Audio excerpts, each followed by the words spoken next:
guys, Nik the Booksmith. Welcome back, welcome back.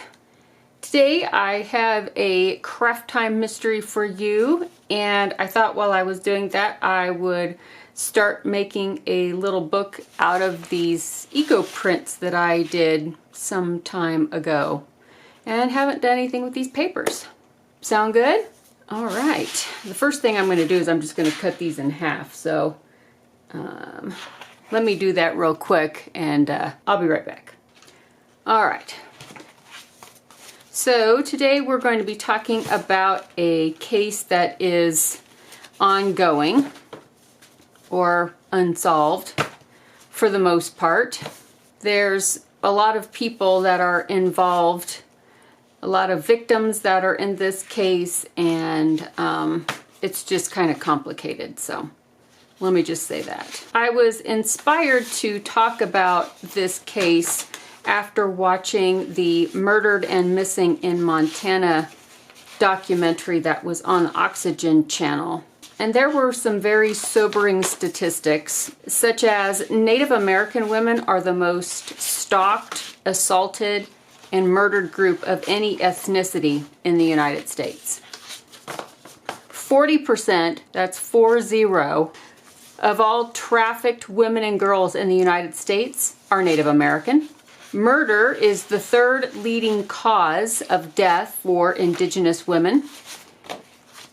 The documentary said that in Montana alone, Native Americans make up less than 7% of the total population, but account for 26% of missing persons cases. The Urban Indian Health Institute found that over 5,700 Indigenous women and girls went missing across the country in 2016, but only 116 of those cases were logged in at the Department of Justice's database that year. So, yeah, that's pretty astounding. After watching this documentary, there were some questions that continued to nag at me. So I did some digging and found some extra details that were not reported on in that show. There were 3 cases that were featured in the documentary, but I'm going to focus on just 2 of them, not just for the sake of time, because it's definitely that too, but because of the uncanny similarities that seem more than coincidental between the 2 cases I'll be talking about. But I encourage anyone that is interested to definitely look up that documentary and give it a watch. And if you do, let me know what you think. And I've got a tickle in my throat, so please bear with me as I will try to get through this. All right. The first case I'm going to talk about is the one of Henny Scott. She was 14 years old when she went missing in Busby, Montana, which is located in the North Cheyenne Reservation. It was a Friday, December 7th, 2008, when Henny Scott asked her mom, Paula, if she could go with some friends to open gym that afternoon after school. I guess it wasn't like a full day of school. Her mom said she could, and about 3 o'clock that day, a girl that Paula did not recognize stopped by the house to pick Henny up. Later on, about 8 o'clock, Henny called her mom to say she was leaving and would be home soon, but she never came home. Henny's dad, Nate, had remembered the name that showed up on the caller ID when Henny had called home earlier. Since they knew who those people were and where the house was, they drove over to look for Henny. Nate said that the guy that answered the door told him that Henny wasn't there, that she had already taken off and he wouldn't be able to help them. So Nate and Paula immediately called the police. Isn't this one pretty? It really took the hydrangea blossoms and leaves pretty well. So Nate and Paula calls the police, but The police didn't seem to think that it was a big deal. They didn't help at all. They didn't file a missing persons report for her. Nothing happened. They didn't send out any officers to check out where she last was. Nothing happened. For the next 7 days, Henny's family urgently reached out to friends and extended family and searched everywhere they could think of, but Henny was nowhere to be found. When they had exhausted all these ideas and possible leads, Henny's parents decided to go to the neighboring reservation and file a missing persons report over there, which they did, but again, law enforcement failed them and did nothing to help beyond just filing the report.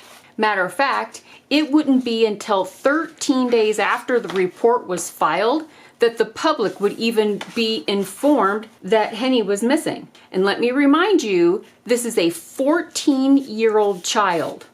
Just a kid, 14 years old. That just really, wow. So in the meantime, Henny's family resorted to assembling their own search party and started at the obvious place, which was the home from where Henny had last called her mom. Her dad, Nate, and his brother Frank began walking in the surrounding area when they started to pick up a very distinct scent. Henny Scott was found out in the open, only 200 yards from the house. The autopsy would reveal a low blood alcohol level, well under the legal limit. When Henny's parents went to ID their daughter, they noted some things that weren't on her when they last saw her, which was she had scratches and bruises and a burn on her leg. The clothes she was found in were also really sketchy. Her mom said that the socks, the sweats, and the t-shirt were not hers. Okay, so where's her clothes? What struck me was what the medical examiner ruled as the official cause of death, which was hypothermia. Yet if she had died from hypothermia and had laid out in the open for 3 weeks, there would most certainly be some evidence of animal activity or just the natural elements taking their toll. But there were neither of those things. It was concluded that no foul play was involved and that the death was from a natural cause.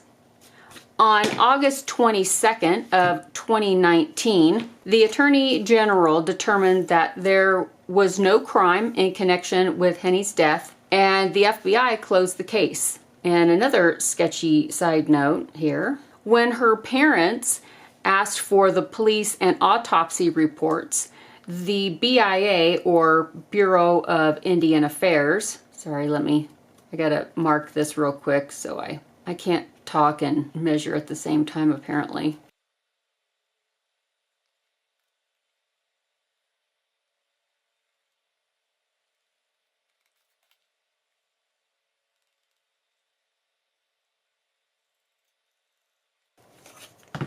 Okay, so the BIA, or Bureau of Indian Affairs, wouldn't release the autopsy or police reports, saying that the case was still considered open. Okay, what is it? Open or closed? One of the investigators took Nate and Paula aside and suggested that they get a second autopsy performed, which they did. This pathologist as well, and a well-renowned pathologist, not just some janky, Joe Blow from wherever. This pathologist also determined that the cause of death was hypothermia, although he was able to give them some other details, such as they didn't have to worry that she had been assaulted in any way, or in an SA way. I can't say it on YouTube, they'll flag me. They may flag me anyway just for saying assault, but I mean, that was a huge relief to her parents, but still, they've lost their daughter. But anyway, we'll talk more about that cause of death as it comes into play later. The other case that I will talk about is that of Selena Not Afraid. And she was 16 years old when she went missing.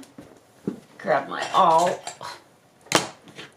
And that was on January 1st of 2020. Selena was last seen at a rest stop off Interstate 90 between Billings and Hardin. She had gone out with friends the night before for a girls' night on December 31st, and it ended up at a New Year's Eve party at the home of a friend of a friend. You know how that goes.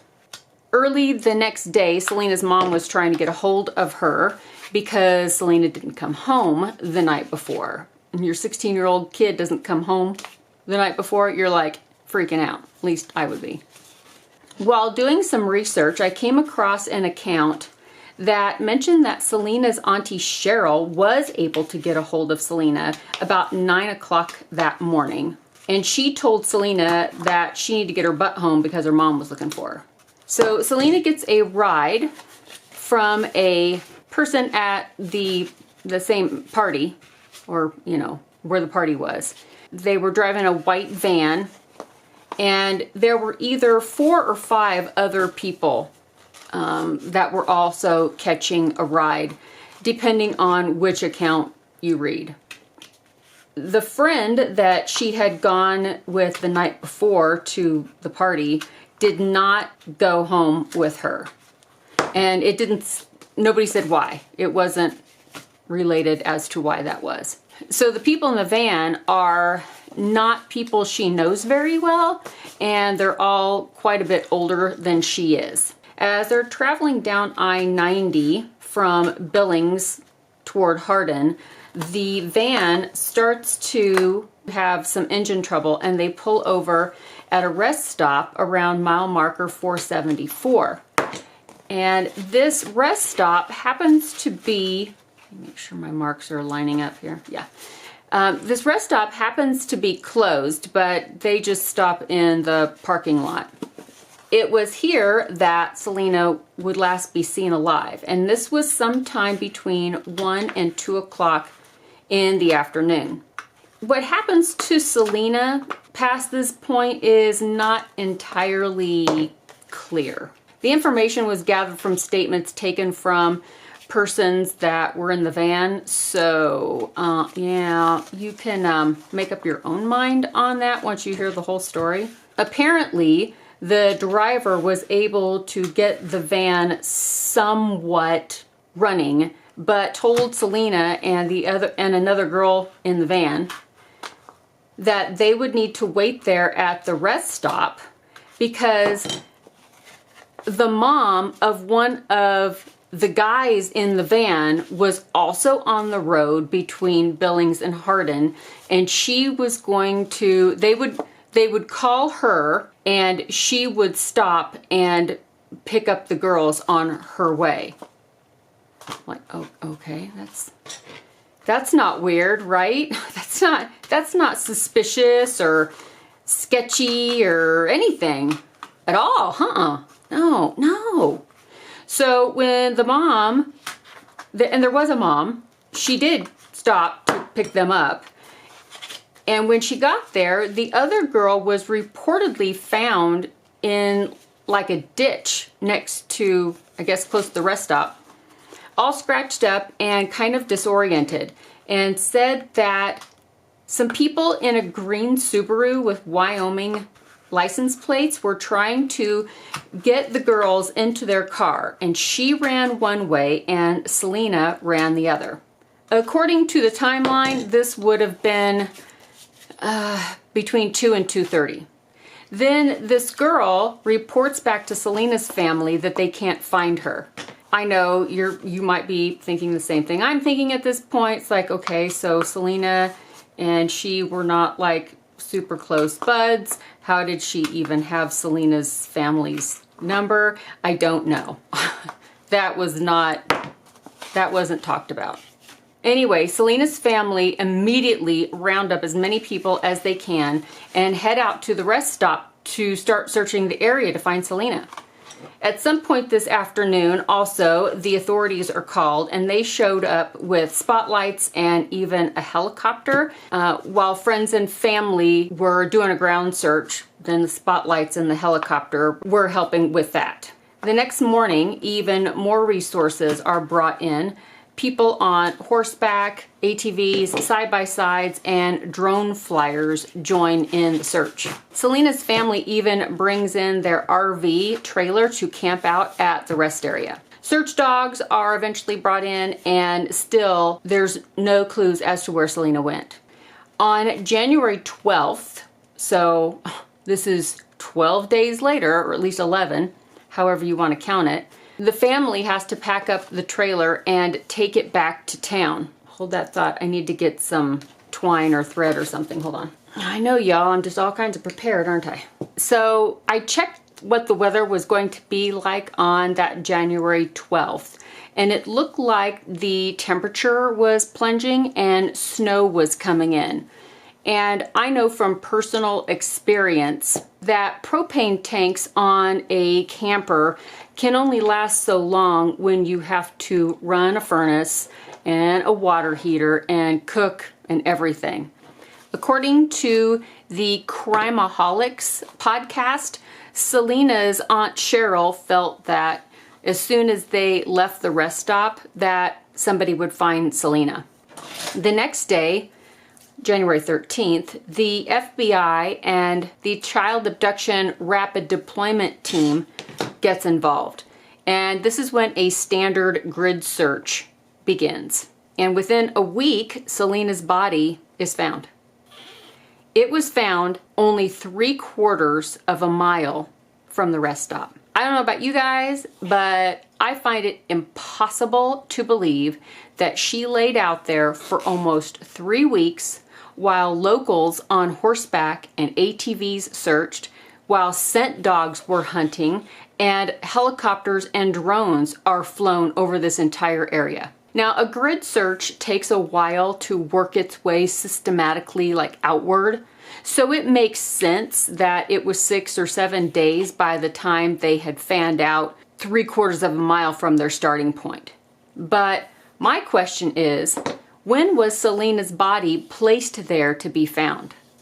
My guess is that it wasn't too long before the FBI found it. And that's because, now this will get you, because there was no evidence of animal activity, nor was the ground under the body compressed like it would be if she had laid there for that length of time. So let that sink in. No animal activity. Yeah.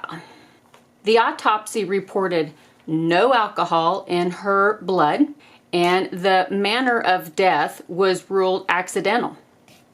You want to guess what the cause of death was? I'll give you 3 chances and the first 2 don't count. Yep, hypothermia. Thankfully, this case isn't officially closed, at least as of the time of my researching. Hopefully there will be some progress in finding out what happened to Selena and how a healthy 16-year-old girl winds up dead in the middle of a field. So that would be nice. Okay, so considering the facts as they line up in both of these cases, let me see how these line up real quick before I start sewing willy-nilly here. Okay. So my mind began to speculate as to what would be or could be a plausible series of events. So let's go through some of the facts. We know that Indigenous women are significantly more preyed upon by human traffickers. This particular area of Montana, well, not just this part of Montana, but this part of Montana is infamous for that kind of activity taking place. We know that both of these girls were in the company of friends, my little air quotes here, who led them to gatherings where there could be alcohol and or other substances being supplied by older males. I'll just put it that way. It's not a far stretch to assume that drugs like Rohypnol and GHB could really, really easily be hidden in some kind of drink or food. Drugs of that kind incapacitate the victim and renders them absolutely vulnerable and unable to fight back. Not only that, but 12 hours or so later, it is no longer detectable in the bloodstream. It's gone. It dissipates.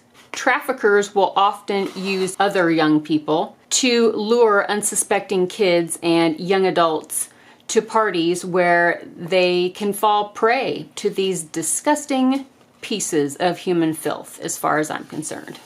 And you can quote me on that. And then they can be sold to the highest bidder. Indulge me, if you will. Both Henny and Selena had gone to parties only to go missing for several weeks before they were found. They both died as a result of hypothermia, and they were both found out in the open without so much as a mouse bite. When you add all these things up, it makes me wonder if maybe they were snatched by someone intending on trafficking them, but something went awry and they could no longer be seen as profitable. Maybe they weren't compliant enough to control, and when that happened, they were drugged up enough to be debilitated and placed in something like a walk-in freezer, something like that. And if they're knocked out or in a comatose-like state, like GHB or one of those drugs would put you in, they would freeze to death, hence hypothermia, without leaving so much as a mark. Then that worthless piece of human filth could dispose of them at his or her convenience on a freezing cold night where anyone would conclude that their deaths had been caused by the natural elements. It's just a thought. I'd be curious to know how many missing women and girls are later found in the cold of winter and whose deaths were also ruled as hypothermia. Of course, this theory could not even begin to explain the mysterious circumstances surrounding the thousands of missing Indigenous women across the United States, not to mention Canada, because they've got a similar problem. But tell me what you think. Did something come across your mind as we pieced together the clues? And just saying, if you would like to learn more about this crisis facing Indigenous women, because I tell you what, if it faces one woman, I don't care what nationality, culture, ethnicity, you name it, I don't care, it faces us all. Resources will be linked below the video so you can find out more information.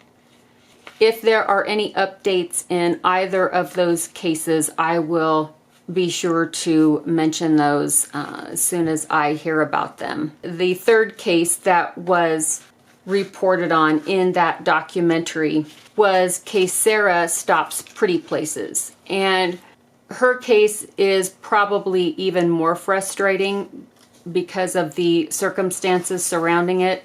Anyway, it's a doozy, so I won't get into it at this point, but I'm invested in that one just as well, so I might touch on that one later, but anybody can go check out that documentary or look up her name, and I'll leave the names of all three girls underneath this video as well.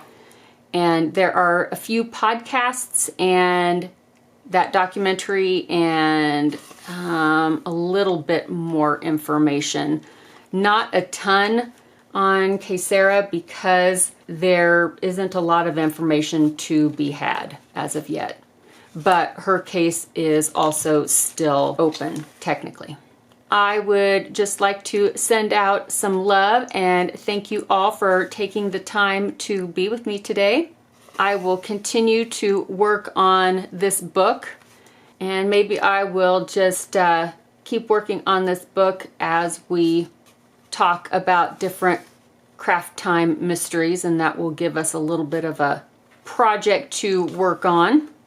But that is all I have for this CraftTime mysteries. Again, thank you for hanging out with me today, and I will see you all really, really soon in the next video. Bye, guys.